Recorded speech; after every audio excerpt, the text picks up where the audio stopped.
Swastiastu. Assalamualaikum warahmatullahi wabarakatuh. Shalom sejahtera untuk kita semua. Shalom nama budaya. Yang terhormat Bapak Made Pratnyan Permana Usadi, SEMM, selaku dosen pengampu mata kuliah Manajemen Bisnis Digital. Sebelumnya, perkenalkan nama saya Kumameti Dedemianti Putriasa, nomor absen 10 dari kelas Manajemen F Pagi. Dalam video kali ini, saya akan mempresentasikan implementasi e-procurement dalam mendukung efisiensi, transparansi, dan akuntabilitas proses pengadaan dalam bisnis digital. Dalam materi ini, saya akan membahas 4 indikator pembahasan. Yang pertama itu ada pengertian e-procurement, yang kedua ada proses pengadaan secara digital, yang ketiga ada jenis-jenis procurement, yang keempat ada pihak-pihak yang terlibat dalam e-procurement. Indikator pembahasan pertama ada apa itu e-procurement.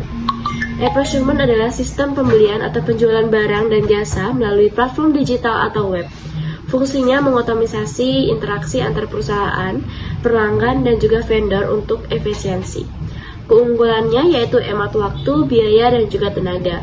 Selanjutnya ada tujuan utama dari e-procurement, yaitu meningkatkan efisiensi, transparansi, serta menciptakan persaingan usaha yang sehat dan bersih dari KKN. Yang ketiga ada manfaat utama dari e-procurement. Itu ada 3, yakni pengawasan publik, yaitu transparansi penuh memudahkan masyarakat untuk memantau proses lelang. Yang kedua ada optimalisasi, yaitu menjamin mutu produk, ketepatan waktu, dan juga efisiensi anggaran. Yang ketiga ada reduksi biaya, yaitu memangkas birokrasi manual dan mengoptimalkan efisiensi operasional. Indikator yang kedua itu ada tahap proses pengadaan secara digital.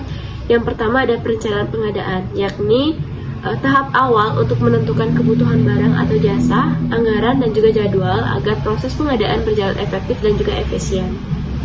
Yang kedua ada persiapan pengadaan, yakni tahap untuk menyusun dokumen pengadaan, menentukan metode pengadaan, serta menetapkan HPS agar proses pengadaan berjalan efektif, efisien, dan juga sesuai aturan. Yang ketiga ada pengumuman pengadaan dan juga penyampaian penawaran.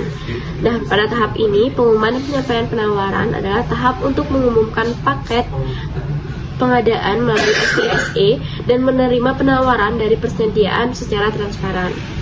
Yang keempat ada evaluasi penawaran dan juga penetapan pemenang, yakni tahap untuk menilai penawaran dan juga menentukan penyediaan terbaik agar proses pengadaan berjalan objektif dan juga transparan.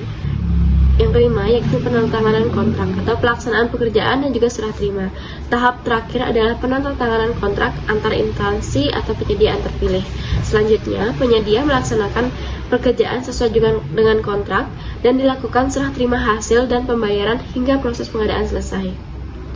Dan indikator pembahasan ketiga itu ada jenis-jenis procurement. Yang pertama ada direct procurement, yaitu pengadaan barang atau jasa yang berlangsung berkaitan dengan produk atau layanan utama perusahaan. Contohnya ada di bahan baku produksi, stok barang untuk dijual di e-commerce. Yang ketiga ada packaging produk. Selanjutnya ada indirect procurement, yaitu pengadaan barang atau jasa yang tidak langsung menjadi bagian dari produk tetapi mendukung operasional perusahaan. Contohnya ada laptop, printer, alat kantor, langganan internet, ATK, dan juga jasa kebersihan kantor. Yang ketiga ada goods procurement, yaitu pengadaan dalam bentuk barang fisik, contohnya komputer, mesin, bahan baku, dan juga perlengkapan gudang. Selanjutnya ada service procurement, yaitu pengadaan dalam bentuk jasa atau layanan, contohnya jasa digital marketing, jasa pembuatan website, jasa kurir, dan juga konsultan bisnis. Yang terakhir ada e-procurement, yaitu pengadaan yang dilakukan secara online melalui sistem digital, contohnya pembelian software berlangganan, pemesanan bahan atau alat lewat marketplace. Yang ketiga ada teller atau vendor melalui platform online. Dan indikator pembahasan terakhir yang keempat yaitu ada pihak-pihak yang terlibat dalam e-procurement. Yang pertama ada buyer. Buyer adalah organisasi atau instansi perusahaan yang melakukan proses pengadaan barang atau jasa melalui sistem e-procurement. Yang kedua ada end user. End user adalah pihak yang akan menggunakan barang atau jasa yang diadakan. Yang ketiga ada supplier, yaitu perusahaan atau individu yang menyediakan barang maupun jasa melalui sistem e-procurement.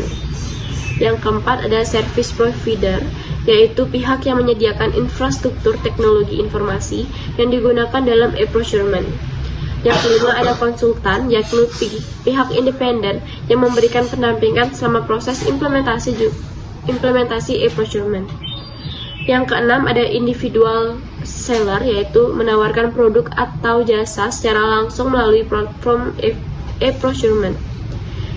Yang ketujuh ada sponsor, yaitu pimpinan atau manajemen puncak organisasi yang memberikan dukungan strategis terhadap implementasi e-procurement. Selanjutnya juga ada peran dari pihak-pihak e-procurement, yaitu buyer, yaitu pembeli, yaitu menentukan kebutuhan barang dan jasa, menyusun spesifikasi dan dokumen pengadaan, mengevaluasi penawaran supplier, dan juga menetapkan pemenang dan mengelola kontrak. Yang kedua ada end user atau pengguna, yaitu mengusulkan kebutuhan barang atau jasa, memberikan spesifik teknis, melakukan uji atau penerimaan barang, memberikan evaluasi terhadap kualitas barang dan jasa yang diterima. Yang ketiga ada supplier atau penyedia, yaitu mendaftarkan perusahaan pada sistem e-procurement, mengunggah dokumen administrasi dan penawaran, menawarkan harga dan spesifikasi produk. Keempat ada service provider, yaitu mengembangkan aplikasi e-procurement, menyediakan server, database dan juga jaringan, menjaga keamanan informasi, melakukan pemeliharaan dan pembaruan sistem, memberikan dukungan teknis apabila terjadi gangguan. Yang kelima itu ada konsultan, memberikan rekomendasi strategi implementasi, membantu analisis kebutuhan sistem, menyusun prosedur operasional, memberikan pelatihan kepada pengguna. Yang keenam, individual seller, yaitu menawarkan produk atau jasa, mengikuti prosedur pengadaan elektronik, memenuhi persyaratan administrasi dan teknis, mengirimkan barang atau memberikan jasa sesuai kontrak. Dan yang ketujuh ada sponsor atau manajemen, yaitu menetapkan kebijakan implementasi e-procurement, menyediakan sumber daya dan anggaran, memberikan dukungan kepada seluruh unit organisasi, mengawasi keberhasilan implementasi sistem, mendorong perubahan budaya organisasi menuju proses pengadaan digital. Nah, dari materi yang dapat saya sampaikan, ada pula kesimpulannya, yakni berdasarkan pembahasan tersebut, dapat disimpulkan bahwa e-procurement itu merupakan sistem pengadaan barang dan jasa yang berbasis teknologi informasi yang membuat proses pengadaan menjadi lebih efisien, transparan, dan juga akuntabel. Melalui tahapan pengadaan yang terstruktur serta penerapan jenis procurement yang sesuai dengan kebutuhan organisasi, e-procurement mampu mendukung pengelolaan pengadaan yang lebih efektif dan juga meningkatkan kinerja organisasi di era digital. Baik, sekian yang presentasi yang dapat saya sampaikan. Diri dengan Prana Sandri. Om Santi Santi Santi.